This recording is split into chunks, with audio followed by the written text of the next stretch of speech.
You've heard of the Great Wall of China. You've probably seen the crowded Indian trains in movies. But what if I told you, deep in remote mountains, deserts, and jungles, lie railway lines so dangerous, so secret, or so strange, that even locals barely know they exist? One line vanishes under the sea, another cuts through tribal lands, and one was built just to please a ghost. Yeah, this isn't your average train story. Most people think trains are just transportation, plain, simple, and boring. But in India and China, trains are legends. Some were built by empires, others by rebels, some connected sacred temples, others smuggled gold and gunpowder, and some, honestly, shouldn't exist at all. Here's the problem. When we think of railways, we think of modern high-speed trains, stations with vending machines and smooth city rides. But behind those sleek bullet trains and crowded metros lies a forgotten world. Hundreds of bizarre, abandoned, or completely unknown railways scattered across India and China, railways buried by sandstorms, tracks built by prisoners and war survivors, trains that appear only once a year, and stations that have no passengers, ever. Let's start in the Indian Himalayas, where something weird happens every winter. This railway is real. It's called the Kalka-Shimla Railway, but locals tell a different story. There's a stretch of this railway, specifically near Barog Station, that most passengers don't like to talk about, because this section is haunted. Legend has it that back in the early 1900s, when the British were building this railway, a British engineer named Colonel Barog miscalculated the tunnel directions. Now, every year during the coldest months, passengers and train conductors report strange sounds in tunnel number 33. Whispers, footsteps, voices. Now we head to China. Ever wonder what it takes to build a railway on the roof of the world? Enter the Qinghai-Tibet Railway. It passes through frozen tundras, permafrost zones, and altitudes so high that passengers need built-in oxygen systems in their cabins just to breathe. The Tangala Pass section reaches 5,072 meters above sea level, higher than Everest Base Camp. The engineers had to use cooling pipes under the tracks to prevent the ground from melting in summer and collapsing the railway. Now back to India, where one railway literally vanished overnight.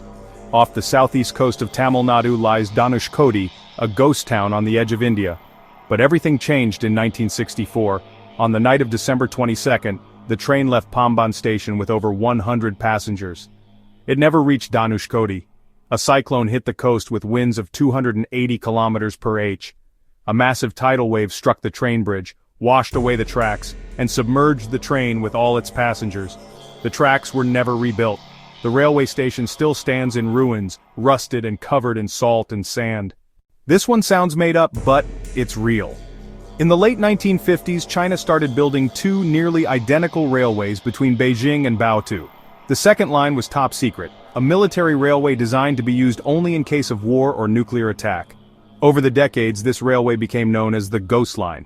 Locals near Hebei province reported seeing military trains moving at night. No lights, no whistles. This was the Cold War. China feared a Soviet invasion and wanted a backup escape route, a railway that could disappear into the shadows if war ever broke out. Welcome to Matharan, a tiny hill station in Maharashtra, India that's stuck in time, because it's Asia's only automobile-free hill station. Built in 1907, this narrow-gauge railway climbs steep slopes with wild hairpin turns and over 200 bridges. The train, still using British-era locomotives, chugs slowly through red mud trails and jungle-like forests, as monkeys leap from tree to tree nearby. That's the Turpan Railway, and it cuts across one of the hottest, driest, and most unstable deserts in the world, the Taklamakan Desert. Engineers had to build dozens of sand shields to stop dunes from burying the tracks. Meet the Lumding Silchar Railway, a line hidden in the lush but dangerous hills of Assam. It earned the nickname, the Suicide Route. Some bridges are so old, the engineers still pray before crossing them. You've seen trains run on tracks, right? How about a train that runs under them, like hanging upside down? That's the Sky Train in Chengdu, China. India has one too. In Guwahati, trains regularly pass through makeshift markets built along the tracks. There's no warning system, no gates.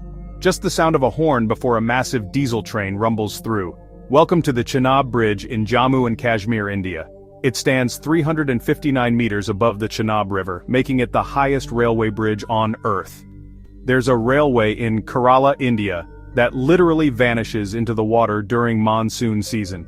You can literally see the rails go underwater while the train keeps moving. In China's Yunnan province, there's an old line built by the French colonial government. Some of the train cars were never recovered. They were left deep in jungle sections, overtaken by moss, vines, and silence. Adventurers who've gone looking for these cars have reported finding rusted engines, human remains, and jungle animals nesting inside old compartments.